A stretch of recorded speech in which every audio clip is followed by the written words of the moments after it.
পটুয়াখালীর বালুচিপা চর বিশ্বাস ইউনিয়ন বিএনপির আয়োজনে এক বিশাল জনসভা অনুষ্ঠিত হয়েছে। গতকাল বৃহস্পতিবার বিকেল 4টা উপজেলা চর বিশ্বাস বাজার ইউনিয়ন বিএনপির সাধারণ সম্পাদক মোহাম্মদ মুজিবুর রহমান এর সঞ্চালনে সভাপতিত্ব করেন ইউনিয়ন বিএনপির সভাপতি মোহাম্মদ বাকের বিশ্বাস। অনুষ্ঠানের প্রধান অতিথি হিসেবে উপস্থিত ছিলেন পটুয়াখালী 3 সংসদীয় আসনে মনোনয়ন প্রত্যাশী ও বিএনপির কেন্দ্রীয় কার্যনির্বাহী সদস্য হাসান মাহমুদ।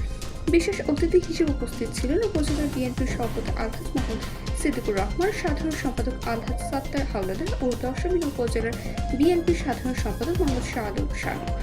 অনুষ্ঠানের প্রধান অতিথি হাসান মামুন বলেন, সাধারণ জনগণ ভোটে জয়ী হয়ে সরকার গঠনের মাধ্যমে বিএনপি ক্ষমতায় যায়, তাহলে উপকূলের চরাঞ্চলে উপস্থিত কয়েকটি ইউনিয়ন নিয়ে একটি উপজেলা রূপান্তরিত করা হবে। এছাড়া বিএনপির ধানের শীষ প্রতীকে ভোট দিয়ে জয়যুক্ত করে এই দুর্গম এলাকার যোগাযোগ ব্যবস্থা, রাস্তাঘাট সহ বিভিন্ন উন্নয়নের প্রতিশ্রুতি দেন।